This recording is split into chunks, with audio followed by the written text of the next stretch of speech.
Hey guys, what's up? Somebody give me a 5 for 5 up in there, if you would. Let me know my audio and my video's okay, if that's possible. This will be a short one, guys. I don't have a whole lot of time right now. But I just want to pop on tonight and let you guys give you a little bit of a 5x6. Good one, George. Good to see you. Hey, Tom. Tommy, I seen you in here, buddy. Good to see you. Guys, Tommy's in here. You guys need to go sub up to his channel. You can drop your link, Tom, if you want. If not, I can put it in there a little bit later.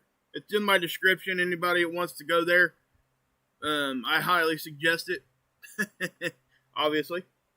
But, yeah, so we're going to go ahead and just jump into this, guys. We do have quite a bit to go over here real quick. Anyway, this is the Schumann Resonance. This is the natural vibrational frequency that the Earth vibrates at. They put this into the space station.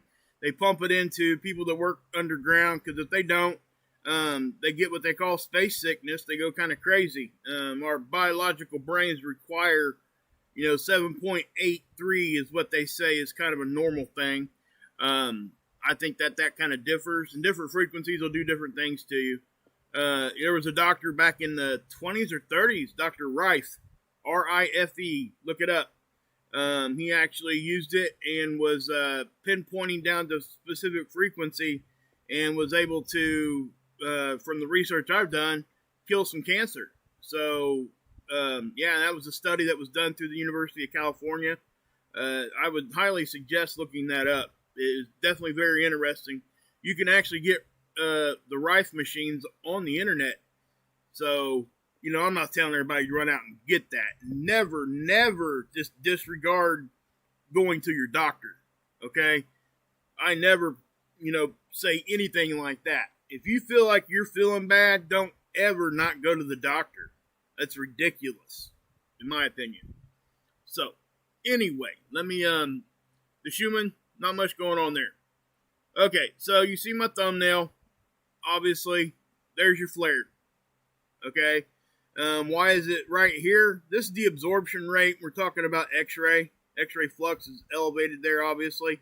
And notice something else here too, guys. Do you see at the top here how the X-ray absorption is showing up there and not on the South Pole?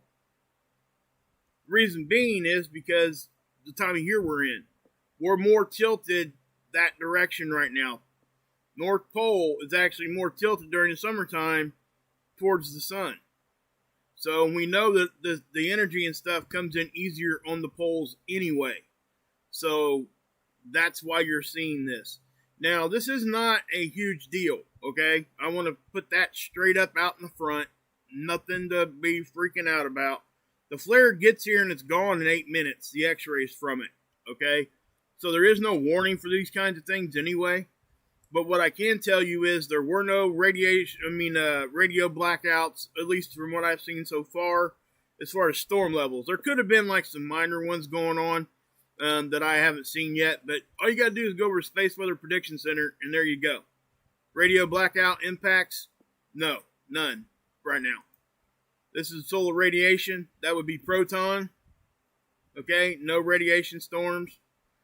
And there is no geomagnetic storms, because we know the geomagnetic storm that could accompany a solar flare comes with the CME associated with it, if there is one, right?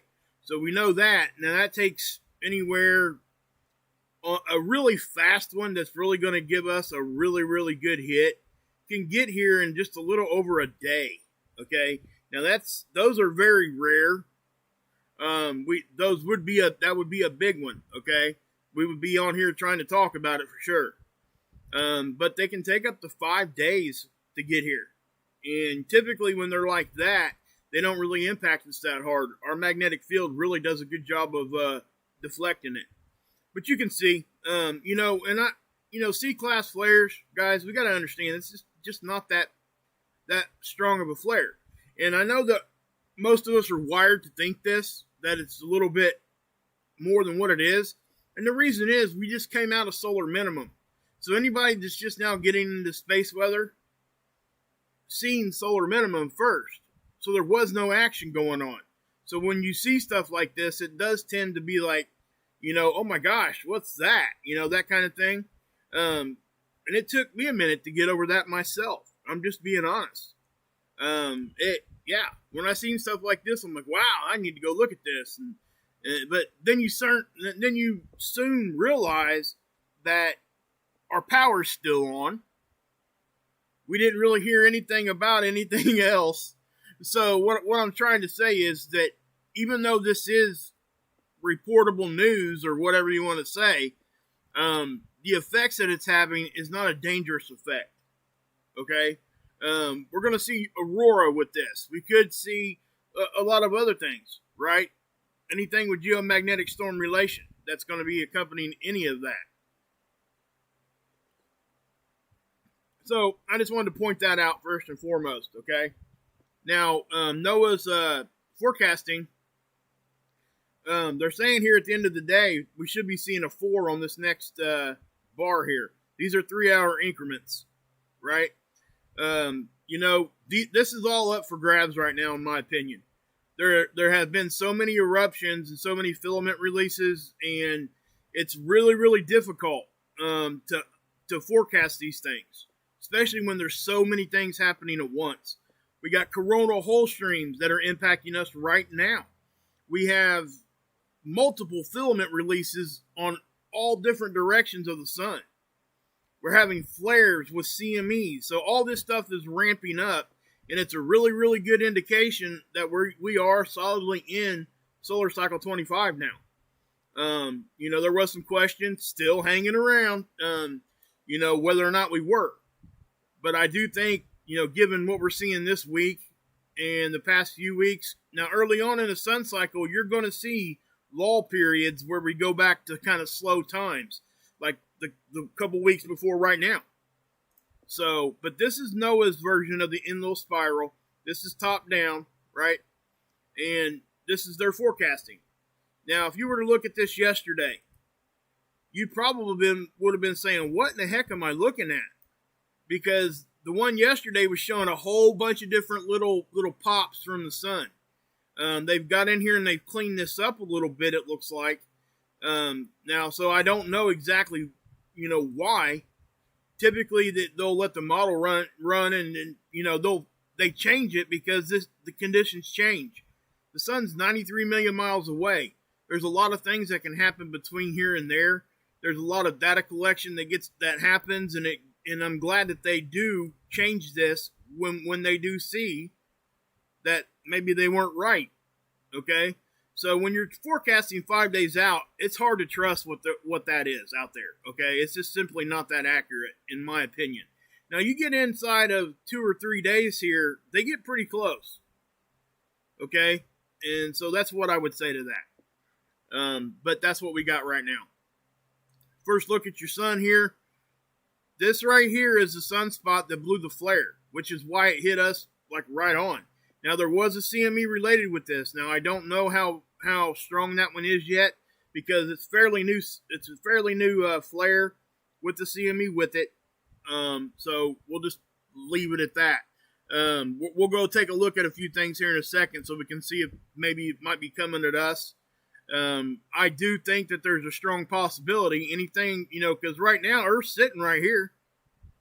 Kind of like right here, I guess. So anything that's firing off the sun right there has a really, really good chance of coming our direction. But there is always a chance it could be going at an angle.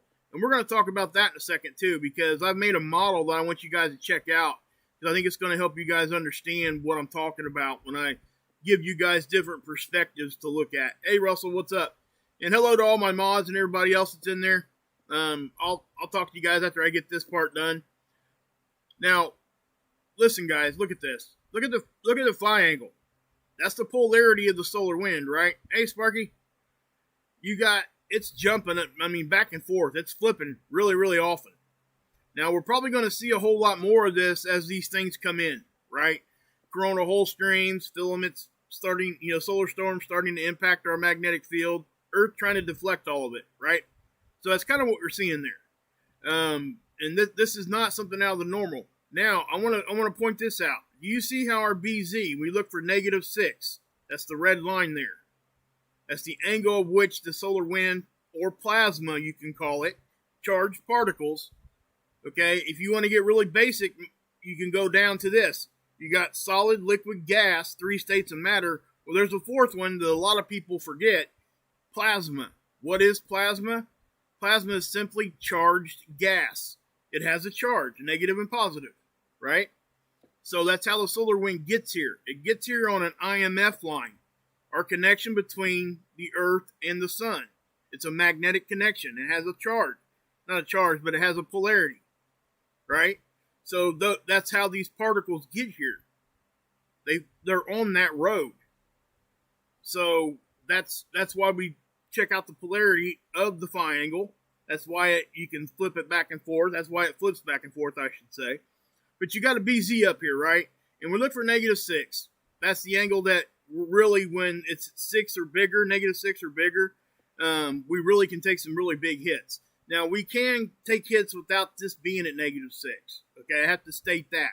But typically, when we get the bigger hits, this BZ is -6 or bigger. Now, the density, 4 is what we say normal. It's hanging right around there. Solar wind speed, this is computed by kilometers per second. And obviously, that's really, really fast stuff. But, you know, what's normal is 3 to 500. Okay? So we're right in the middle of normal. All these conditions are kind of normal right now, even though we're in a coronal hole stream. Okay? We're going to be coming in and out of these things.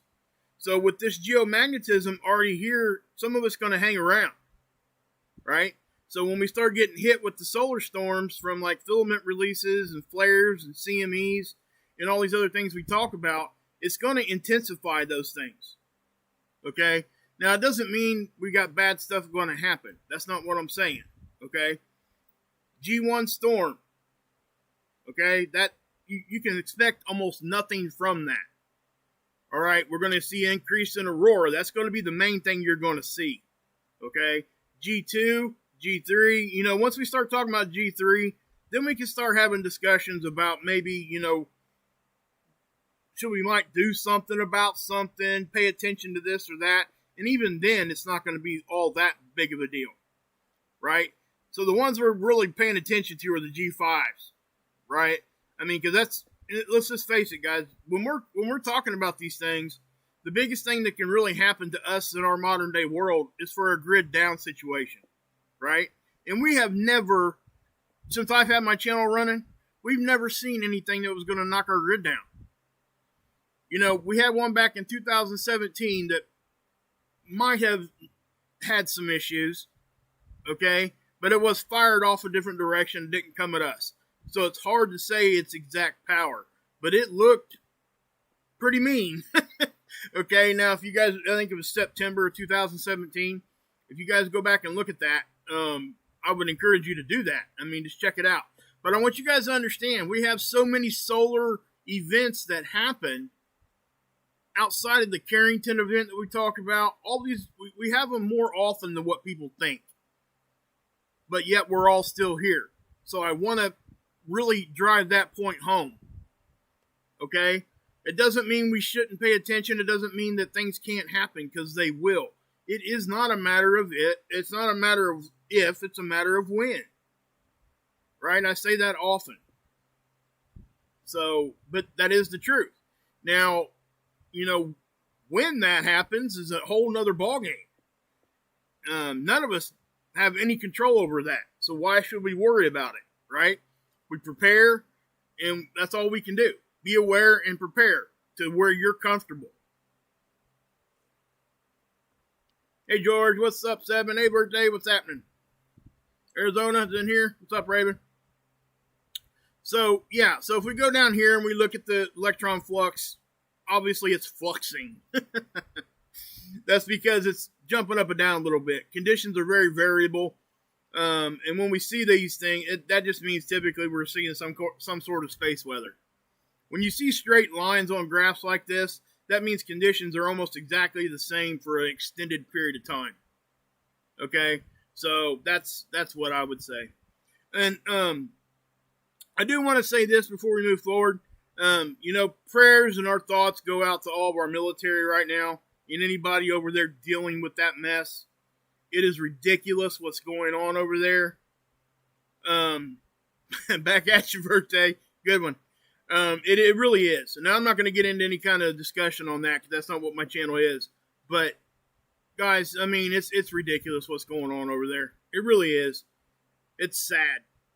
My cousin was over there for almost 2 years working as an electrical contractor, and they paid him really good because it was hazard pay. He was working as a civilian for the military, and I'm just glad he's home way before any of that stuff happened. But I couldn't imagine having family over there right now. So I'll leave it at that. Prayers for him. Everybody else should throw him that way too. Okay, so let's go here. Okay, this was in my intro if you guys seen it. Obviously you probably did or didn't, I don't know. Are those things even moving? Oh, I paused them. That's why. Sorry. So what we'll do is I'm going to zoom in here and I'm just going to show you the 304. That way we can, because you're going to get a good idea of what this flare is looking like by this view here. And again, let me state this: it's not a huge flare, and it's also not a huge eruption. It's substantial. It's something we need to look at, right?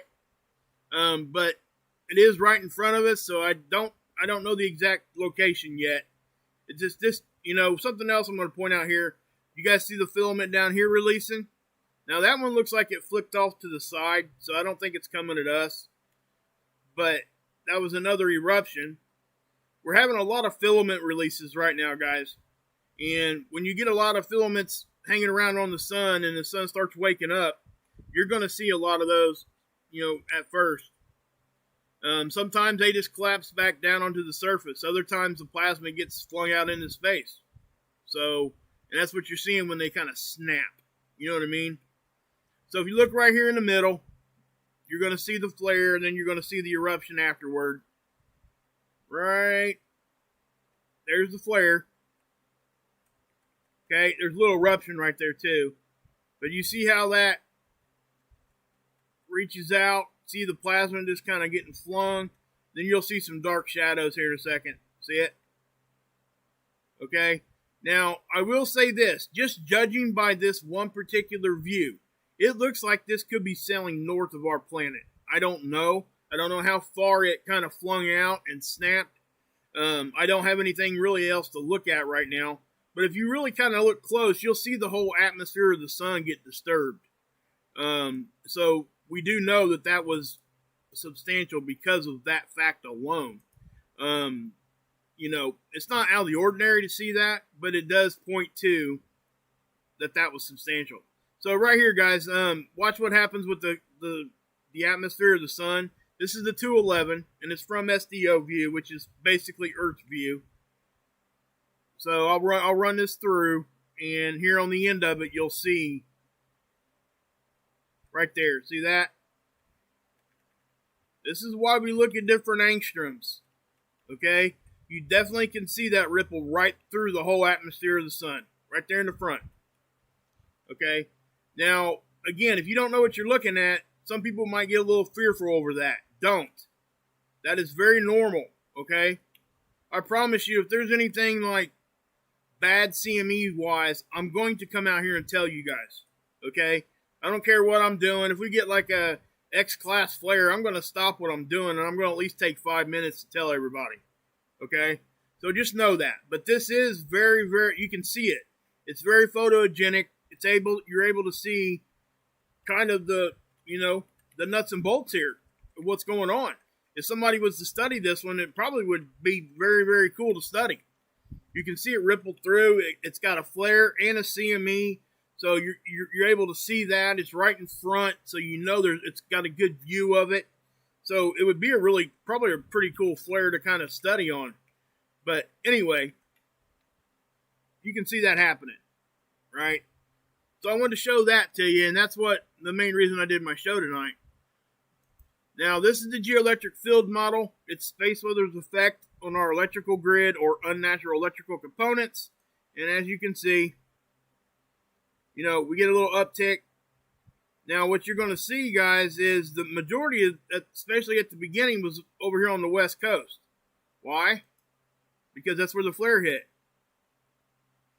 That part of the planet was facing directly at the sun when that flare blew off. Okay, you will always see that.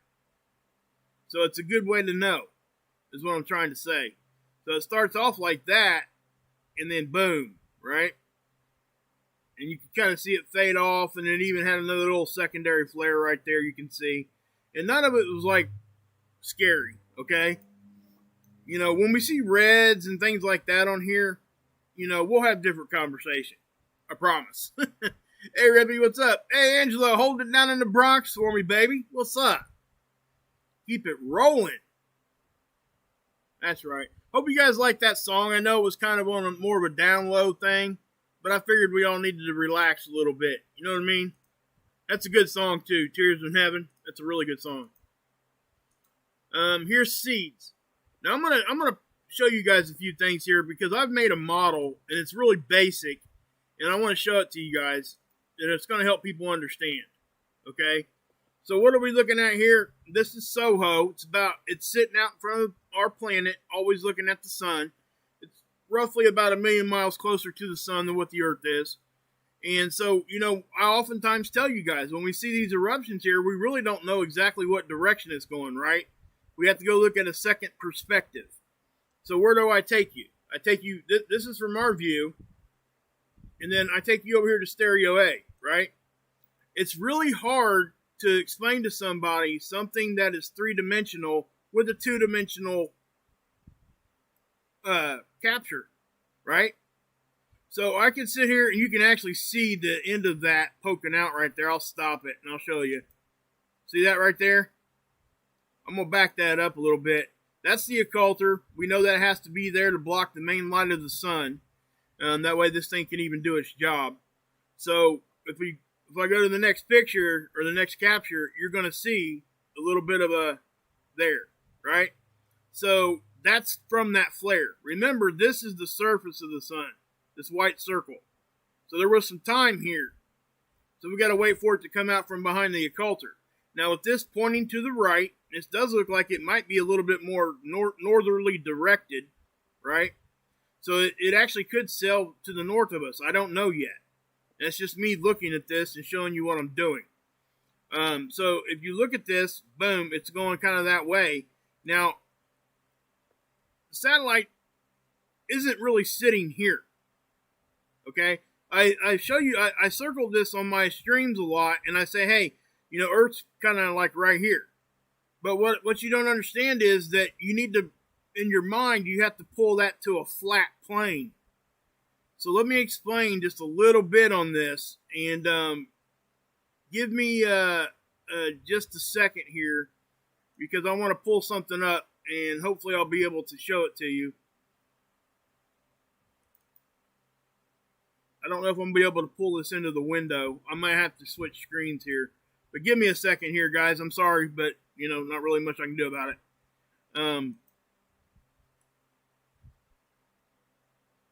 Okay, so I'm not sure if you guys can see that or not.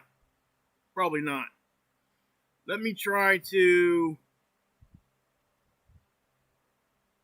minimize that. Give me 1 second. Sorry, guys. I don't mean for this to happen, but I don't really have a choice here. And then we'll click on that. Can I?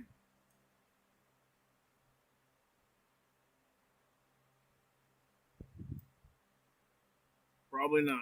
I'm not sure if that got it or not. Probably not. All right, hold on 1 second.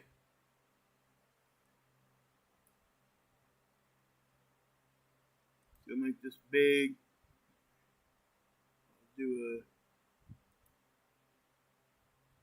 I just got to switch it to a display capture on my OBS real quick. Sorry.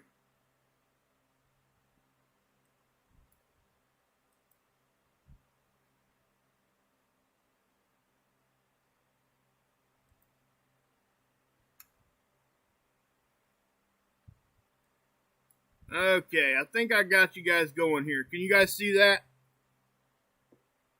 Somebody let me know.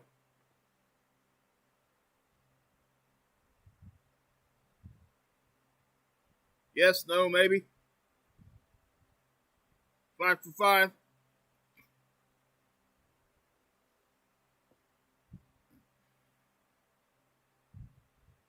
Hello. Yeah, okay, cool. All right. So what this is, guys, this is Paint 3D. Okay, this program came with my computer. I didn't go out and buy nothing or anything. You don't have to. All right. So I'm in 3D view, right? So what are we looking at here? Well, if we're looking at this is the Earth, and this is not the scale. But I'm doing this to show you and prove to you guys what I'm talking about. This is the Earth. This is stereo A. We're looking from stereo A's perspective right here. See this? Okay? We're looking at the sun through stereo A's eyes. This is about the angle where the Earth would be. This is representing a CME of whatever sort, right? So if we look at this, would you say that CME is going to hit Earth? Somebody give me a yes or no in there real quick. Yes, no? Just judging by this one view, right? It looks like it's going to hit the Earth, right? Well, check this out. That thing completely missed Earth. Okay, this is what I'm trying to explain to you guys. This whole perspective is what's important. We can go over here and look from stereo's view, but unless we look from the view of the Earth at the same time, you're not going to get the correct answer. This CME didn't come nowhere near Earth. Look at that.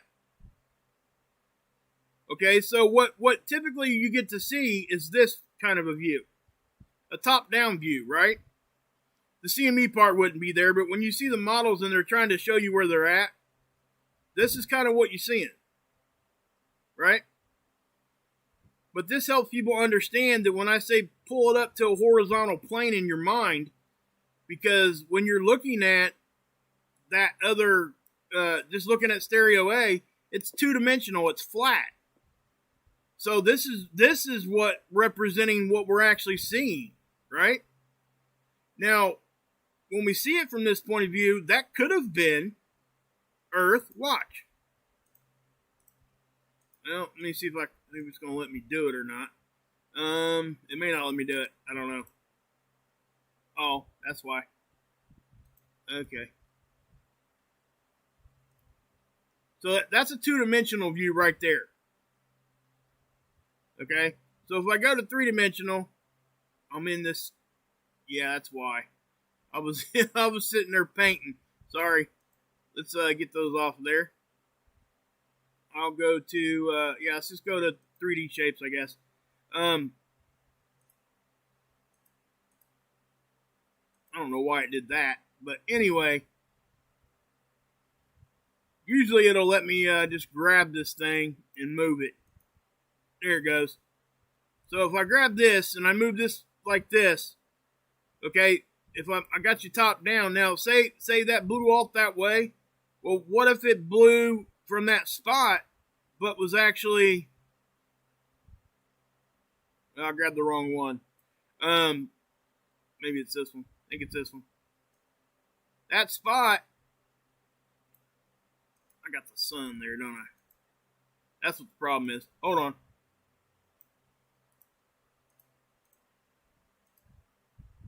Okay, now, I think we got it now. We'll see.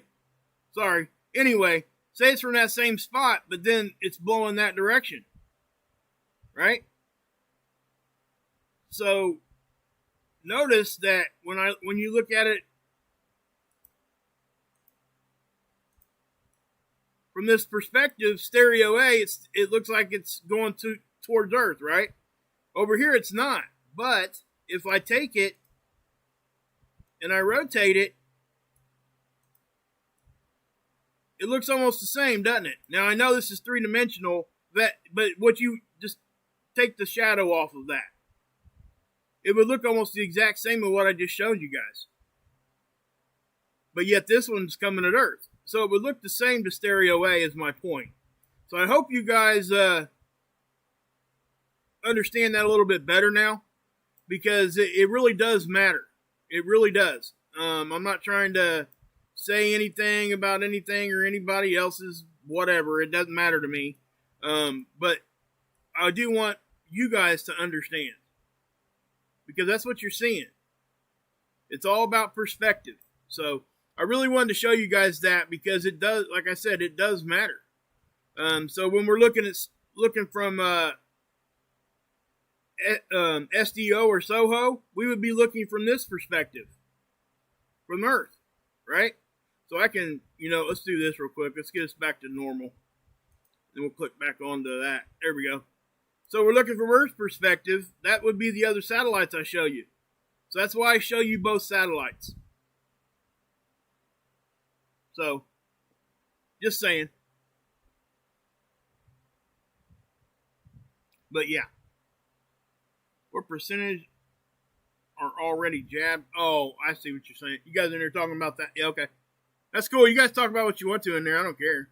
It's not a big deal. Obviously I can't talk about that. Yeah. They'd probably boot me off stream. So, back to this.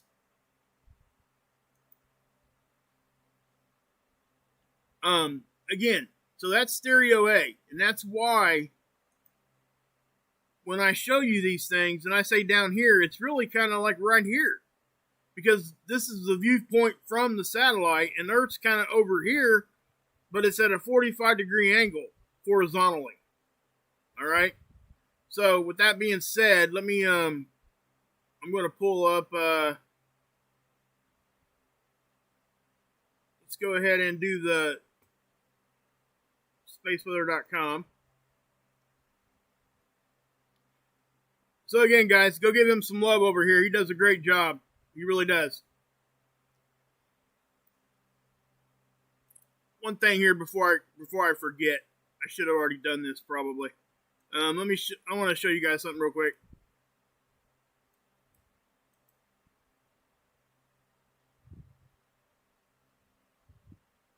Okay. Sorry. I kind of threw this together at the last minute when that happened, so. Yeah, give me a second, guys. Hello. Hey. Okay. I'm doing a live stream, so I'll call you. Or I'm almost done, so. It's whatever you want to do. I don't care. If you just go somewhere, you know what I like. Alright? Bye. Sorry about that, guys. Real life happens, That's why I ain't got time. Anyway, let me. Where's she at?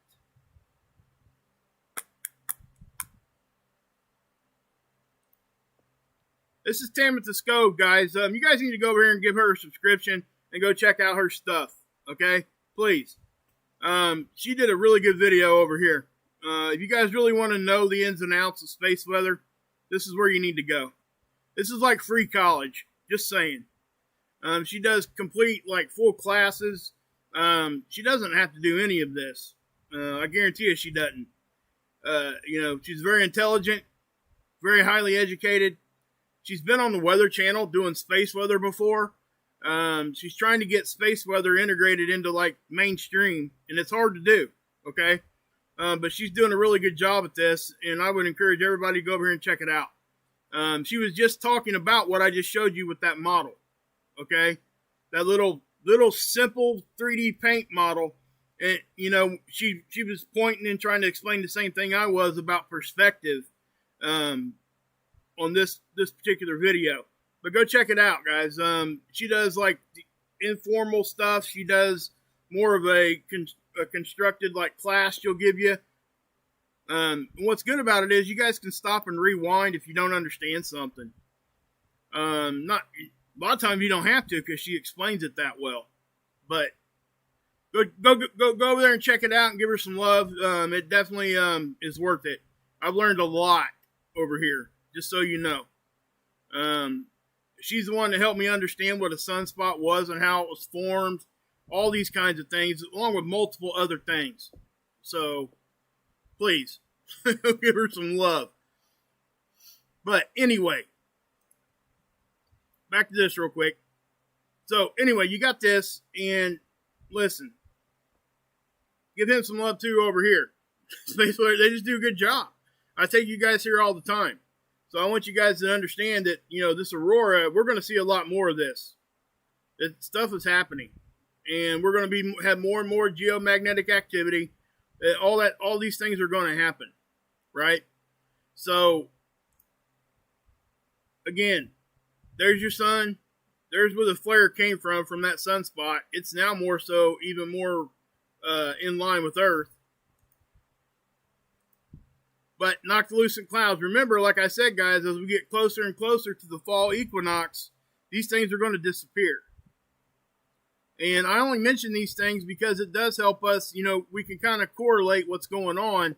And the reason why we look at these things, and what noctilucent clouds are, for those that don't know, it's meteor dust, water vapor freezes around it in the summertime around our poles, right? So right now it's on the North Pole. Here in about 3 or 4 months, we'll start seeing them on the South Pole. And we can tell, this kind of points and lets us know if, we're seeing a temperature difference. This is a really good clue of that, because if it's hotter, it's going to cause more water vapor. So you're going to see more of these. And it, you can actually correlate this with the aurora even. So it's just a really cool thing. They're blue metallic if you were to see them with your naked eye. They look really, really cool. Most of you guys have probably seen the pics, but near Earth objects, nothing here to talk about, guys. Okay, nothing even coming close. It's just kind of par for the course right now. We're not in any kind of meteor shower. We just came out of the one about a week ago. And notice when we did, the fireball reports went down. So again, I want to say this. When somebody comes on here and starts screaming that we're having 200 fireball reports, it's not out of the ordinary when we are in a meteor shower. Think about it. We're going through a section of space that's filled with rocks and debris when we're going through a meteor shower. It's comet debris typically. Okay? So, yeah. Unless that thing, even the small ones, I don't care if that's at 1,000. If that's at 1,000 and none of them were that big, guess what?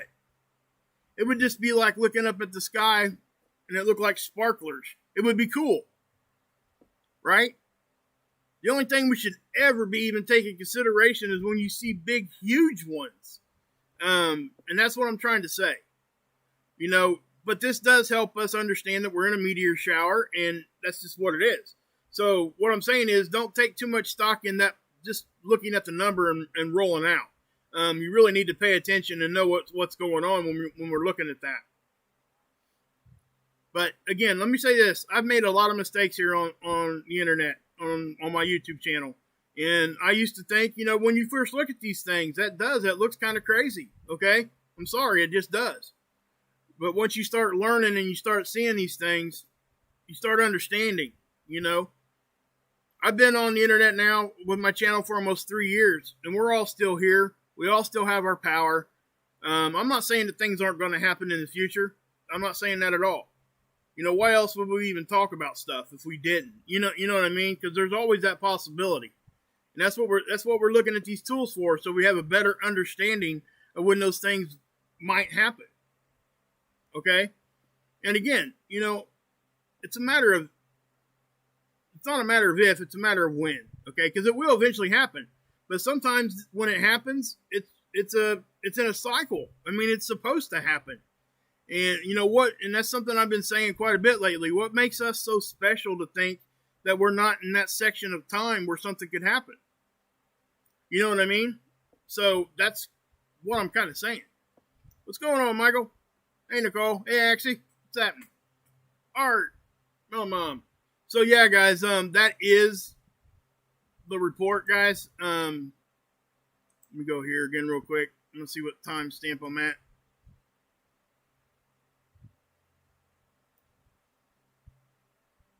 So yeah, this one a little bit longer, but it's okay. But I am going to go ahead and get off here, guys. I do appreciate anybody that stopped through.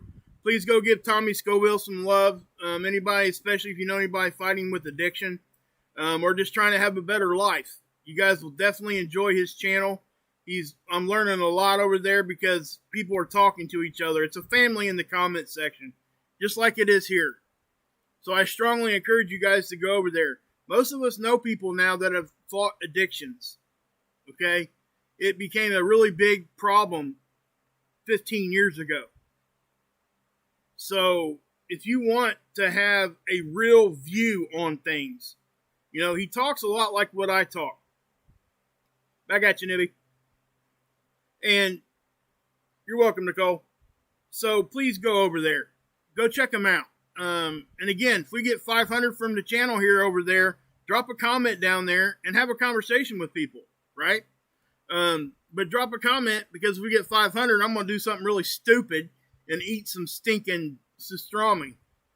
That's like rotted fish. So if you guys want to see me do something real stupid, go give his channel a shot. Just saying.